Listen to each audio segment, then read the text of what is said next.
Hello, hello, my lovely Scope people. I am Clarissa. Hello. I'm Clarissa for anyone who's just joining me on for the very first time, and I help busy college girls. Hello, Leah. Oh my gosh. I don't think you've been on. Well, I haven't been on in a very long time consistently, but hello, everyone. So my name is Clarissa, and I run a blog called Girl Budget Life, where I help busy college girls get better grades without the stress, overwhelm, and lack of social life. And hello, Scope Scribe. Hi.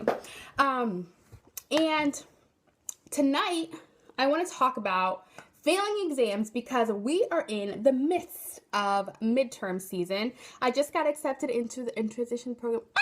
That is amazing! Oh my god, is it for the languages? Because I remember that's what you were going for. How amazing! I'm so proud of you. Yay! Congrats! Oh, that's so cool.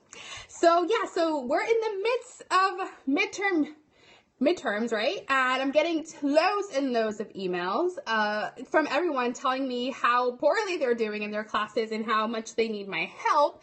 But I personally love midterms because it is the perfect smack in the face, the perfect reality check that you need to get you on the right foot when it comes to getting better grades in your classes. And so I'm a huge fan of midterms because, so it reveals to you exactly what you have been doing to prepare for your exams and what you haven't been doing to prepare for your exams. And that's kind of what I'm going to be talking about tonight. And I'm going to go a little quickly because I have 20% battery on my phone, and I want to make sure that I get out all of the steps. It is a good reminder, it's a good readjustment, and it is a good place for you to take control of what's going on in your life, take control of your schedule, take control of what you're doing to plan and to study to get better grades. So midterms are the perfect point to get yourself back on track. If you start any later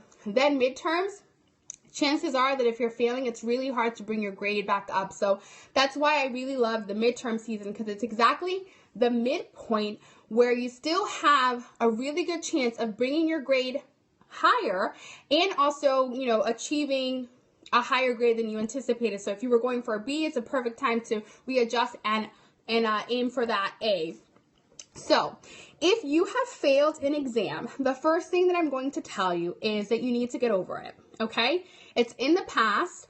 There is nothing that you can do to change the situation, okay? That's the first thing, because if you don't have that mindset right, if you don't let that go, nothing that I'm about to say is going to mean anything to you, because you're going to be so focused and so wrapped into the fact that you failed the exam that everything I'm saying tonight is going to go in one ear and out the other.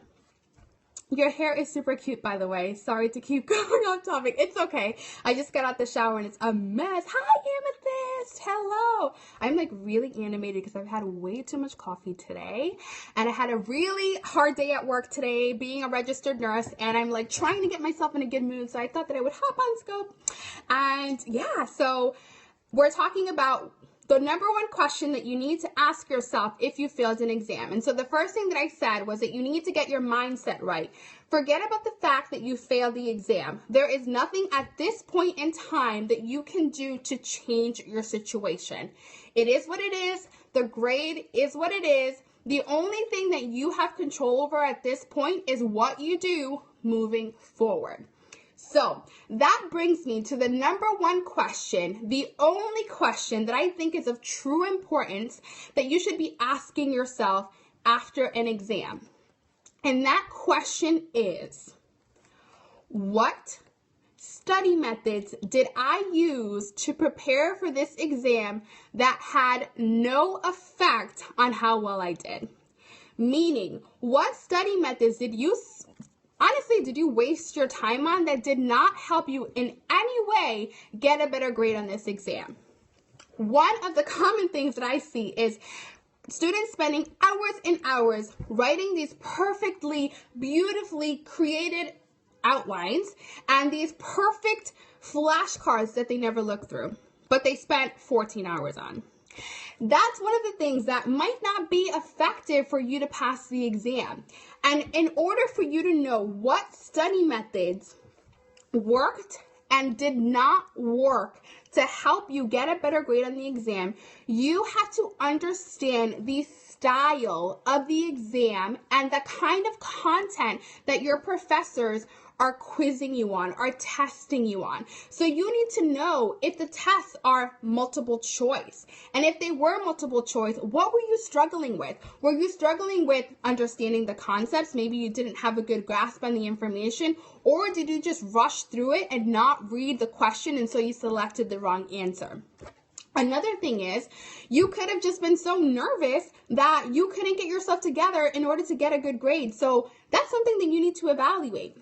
But you have to understand the style of the test.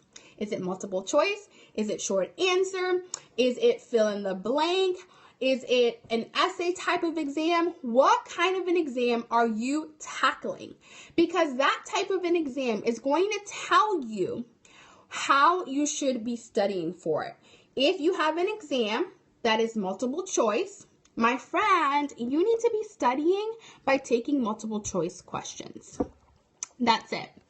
If you have an exam that is short answer, you need to be testing yourself on the knowledge using short answers and not wasting time writing flashcards that you never get a chance to look at because you spent 14 hours writing them, and now the exam is 2 hours away and you're trying to sit there and cram for it. And cramming doesn't do anything but cause you stress.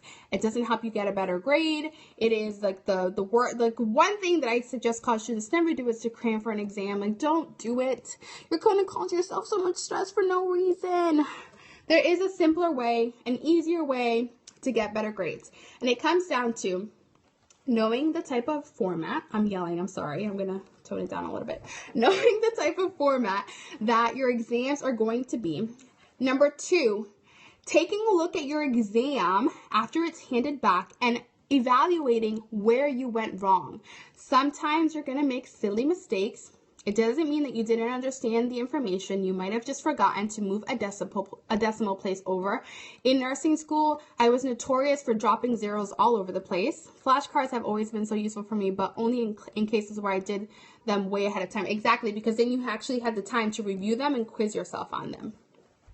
The other thing is, so like I said, I would make a lot of mistakes in my dosage class because I was trying to rush through the exam and I would drop zeros all over the place. I knew the equations, I knew how to do the information, but because I was rushing, I was forgetting to carry things over. I was forgetting to put a decimal place. So I thought it was 100 instead of 10. And I learned that one of the things that was affecting me was that I was trying to rush through the exam. So a change that I made was that I slowed myself down, and I went back and I would review my test before handing it in. If you found that you read your whole textbook for this upcoming exam, but all of the information came from lecture, don't read the book anymore. Take your notes from lecture. That's how you improve your grade. You have to put something in place. Pick a study method, I don't care what it is. Put it in place. Try it out for the first exam. When you get your exam back, please take the time to review the exam. Look at all of the questions that you got wrong. You should do a test-taking tip scope. Oh, yes, I will write that down. Hold on. Test-taking tips scope. I like that. All right. So, I lose my train of thought so easily. What was I saying? I'm a super slow test taker. What were we talking about? Someone remind me. Oh, it's squirrel big time factor. I can't even remember what I was saying. Oh, okay, yeah. So if you notice that your lecture, that your test information was coming from your lectures, and you spent like 70 hours reading your textbook and nothing that you read was in your textbook, was on your exam, then you need to be taking your notes from lecture. That's a change that you can make.